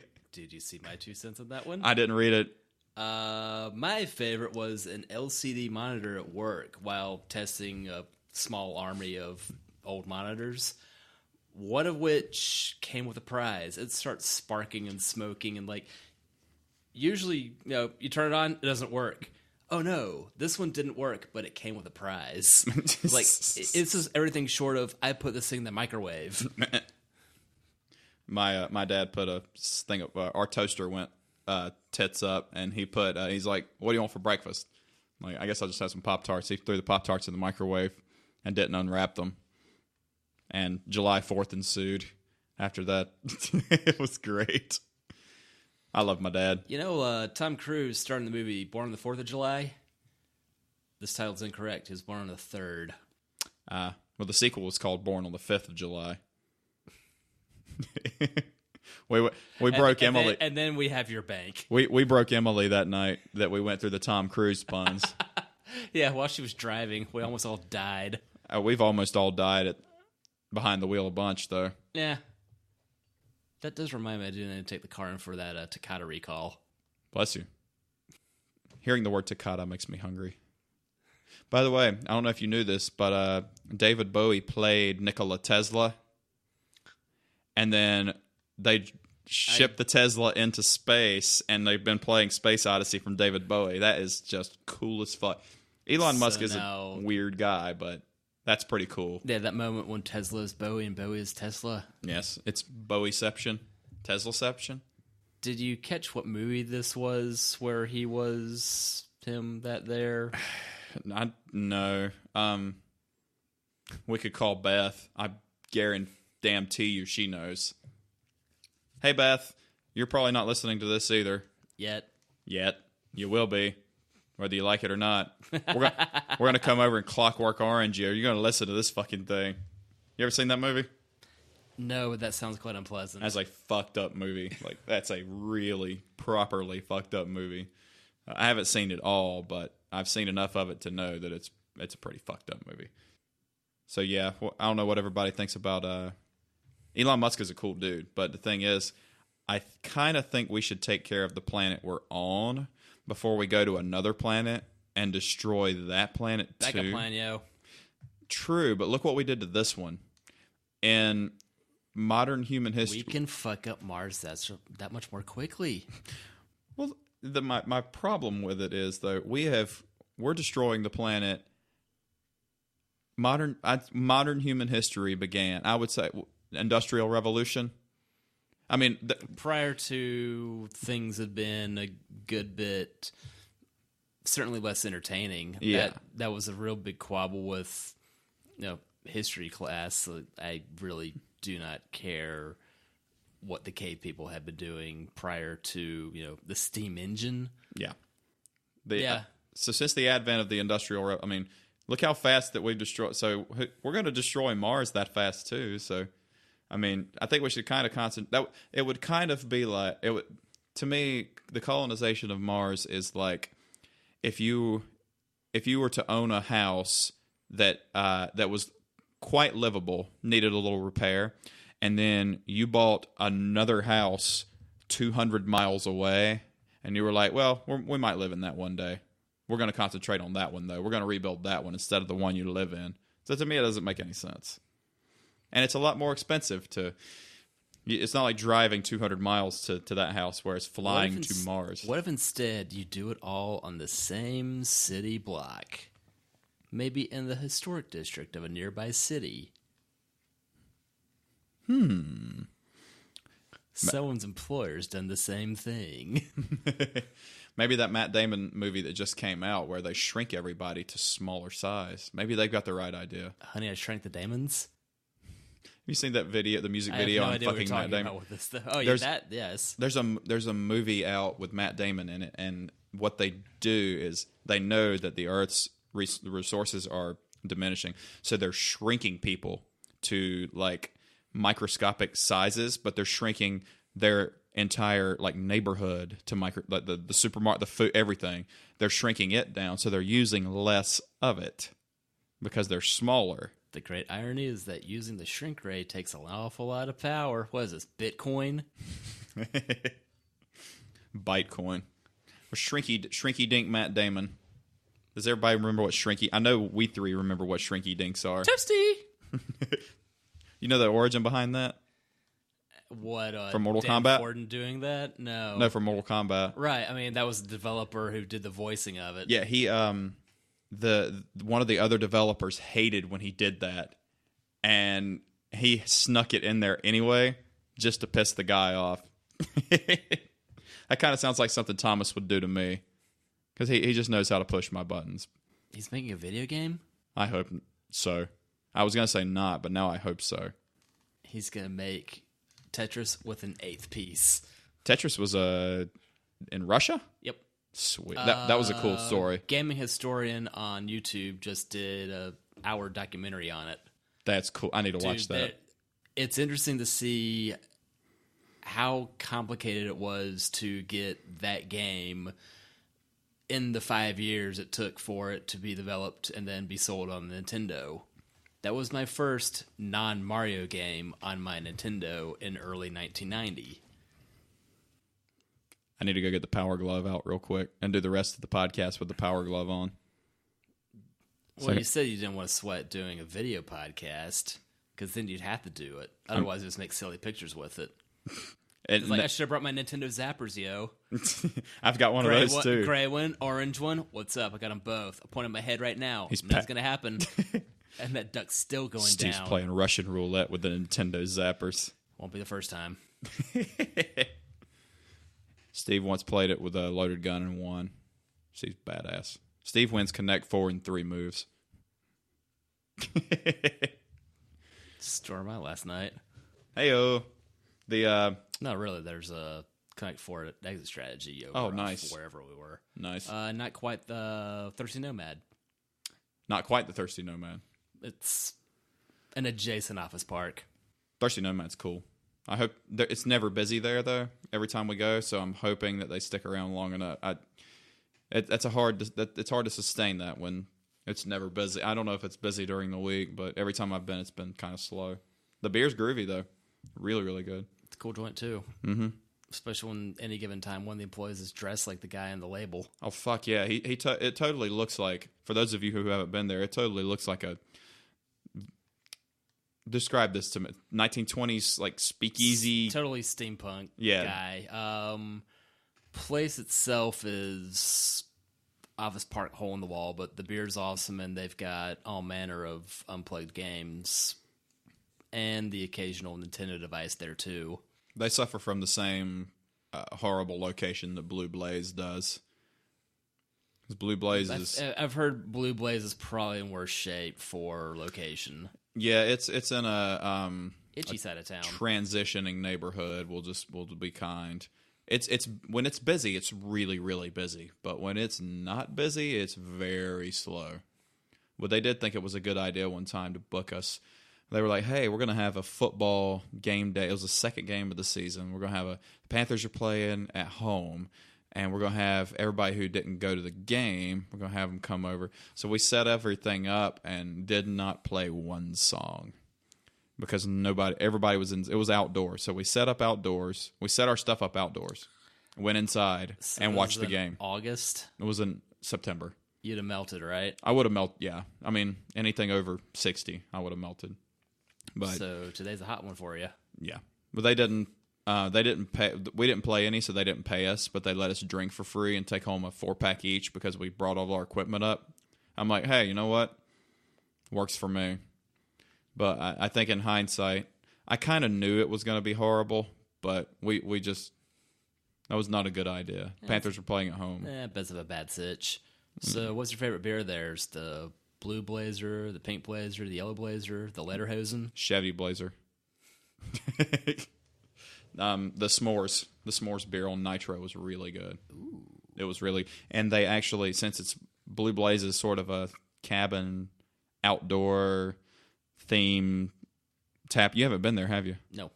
It's a very cabiny, so you get there, and even where it is, there's trees and shit around. Are you saying it's cabin in the woods? A little less creepy. Ooh. Oh, you're doing that at daytime. A little less creepy, but they have they do bonfires and shit like that too. So they have marshmallows. So it's really good to take the s'mores beer and toss marshmallows in it and let them soak it up. That. Oh, it's so damn good. Instead of the last cabin trip in November, we're just gonna throw marshmallows in the fire. Yeah. Our cabin trip, thank you, global warming, for having our November mountain cabin trips be shorts and t-shirt weather. I rather enjoy not having to wear sleeves the whole time. The first we go to Bryson City, North Carolina, every November. I've been doing it since I was 21, so I've been doing it for 76 years. The first time Thomas and I went, we went with a guy named John and a guy named Matt, and I forgot my bathing suit, and we go into the hot tub outside. I went naked as hell because that's me. But it was so cold outside and it was so windy, like the wind chill. Like we would get out of the hot tub, and as we walked, our footprints would freeze to the deck. You could see outlines of our feet. Thomas's little hobbit feet and everybody else's regular sized feet. Thomas's feet are the size of a gel tab multivitamin, if you've never met him. What's he up to, a size 6 now? And kids. And kids' keds. Ugh. I remember when people actually wore keds in school. Did the girls wear keds a lot? Yeah, they did too. It was all the girls in white keds would have the little blue tabs on the back of the heel, and all the boys would wear Adidas Sambas. Yep.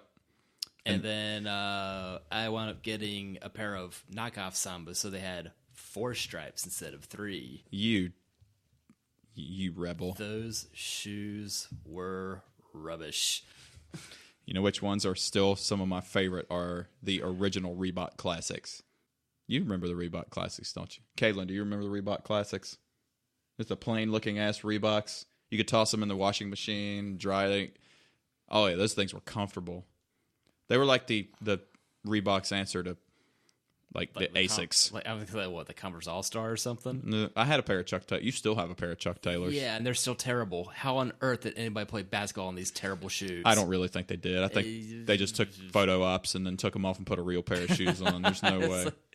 I've already got a wide foot, and these do not. I've played basketball for 20 years. And they just arrive the way they are, and got to be Silent Bob for Halloween of 06 and still have the shoes, and well, at least they look nice. Steve played a great Silent Bob, too. Stayed in character the whole night. Just like that. As long as he was in costume, he stayed in character. All right, now he's out of costume. Oh, okay. Yeah. No ticket.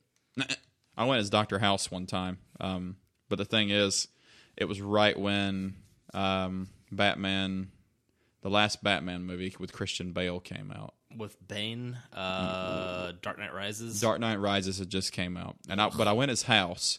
But the thing is, I cut my beard down a little bit, and I had a cane, and I borrowed a cane from you, and I wore a Batman shirt because I'm pretty sure House wore a Batman T-shirt in one of those episodes. I've watched every episode, and like everybody kept asking me if I was crippled Bruce Wayne the whole night. And I'm like, no, I'm House. And they're like, oh, okay. And then like after about the sixth person, are you crippled Bruce Wayne? I'm like, fuck it. Yeah, I'm crippled Bruce Wayne, God damn it. I'm tired of explaining to people that I'm Dr. House. Yes, I'm crippled Bruce Wayne. Jesus. I thought I was being clever, and then they ended up out-clevering me. Halloween sucks when you're an adult. Only if you make it suck. Well, a girl at work said, this was during Halloween, she said, what's there fun to do during Halloween around here? She had just moved to the area. I said, I'm 31. I don't do fun on Halloween. She goes, you don't look 31. I'm 18. I'm like, all right, that makes me feel horrible. She goes, yeah, my mom's 34. I'm thinking, that makes me feel even more horrible. And here's what makes me feel... Here's what makes me feel even more horribler. What's her name, Stacy? No. We have a Stacy who works with us, and she's lovely. Same girl who is 18, and her mom's 34. She has a 3-year-old daughter. So her mother was a grandmother at 31. Jerry. Oh, yeah. That's the world we live in. One of the store managers is about to have his 5th kid, and the oldest one's 7. So apparently no one's visiting aisle 17. No, he couldn't pull out of a driveway. Like, how do you have your 5th kid and none of them are over 7? And none of them are twins? Nobody wants that many kids. Do they? Not since the farming days. Yeah, true, but what are you farming nowadays? Besides Ville. Is that still a thing? I don't know. I don't... No, fucking funny. I think it's all crafting mines now anyway. That seems less irritating. It's more productive. I've never played that. Or Emily plays Minesweeper and somehow wins. I don't know how she does it. You said proximity awful funny. That's just, I mean, that's got to be the same. She plays Minesweeper too. She knows how to play it. I don't know how to play it. That's ridiculous. She's not even using a Windows computer. I know. She's using a horrible pretend computer while we're recording on this lovely Windows 10 PC that Mr. Steve was very kind enough to build for me, that I've recorded my album on, and now 2 episodes of a podcast. Thanks, 2007 HP. Thanks, Bob. Bob again gets the shout out. Yup. Well, we're on Facebook now, so it's facebook.com/CBGPod. It will be youtube.com/CBGPod once we get our subscribers to 100, because YouTube will not let you change the URL of your channel until you get 100 subscribers, which is fair enough. Now 7 Alpha Vector 9.5. Yeah, I don't have that one memorized. I do have all my credit cards and debit card numbers memorized, but I don't have that mishmash of... got Diners Club number 1, 2, 3, 4, 5, 6, 7, 8, 9, 1, 0. Niner. 1, 2. Walkie-talkie. Damn it. I miss Chris Farley. But we have Brian Kirkman, who does a damn good Chris Farley impression. It's true. We need to have him as a guest one time. He's ready and willing. Feely's ready and willing too. We got a lot of ready and willing folks. Hi guys, you don't know us, and here's more people you don't know talking about more shit you don't care about. You know what? That's the podcast. You know what? You know what? There's a lot of people out there that listen to a lot of podcasts. So I'm sure that this is not the most ear grating podcast people listen to. I'm sure there's a lot boring. I don't think this is boring. Kaylin, do you think this is boring? She's biased though, because but Emily would tell me it was boring. But Emily doesn't like anything but me and crime dramas. And not necessarily in that order. Hey, did you hear about the fake murder on the TV? It killed. But you can visit us on Facebook now, and all the channel link will be on YouTube. So I think this one's a wrap too. So I think we'll see you guys again in a couple of weeks. Let's get some chicken wings. See y'all whenever. Chicken wings sounds dank. Sauced or dry? I'm a sauce guy. Do not care. Don't care? Give me the chicken wings. I'm a saucy guy. We are two wild and saucy guys. On that note, thanks Steve for Steve Martin. I'm AJ. And I'm AJ for Steve. Wait, that's you. I'm doing this wrong, aren't I? I don't think there's a right way to do it. Okay, cool. There's not a wrong way to eat a Reese's, so there's not a wrong way to end a podcast. Use promo code WTF at checkout. Yep. Later. That was a good ending.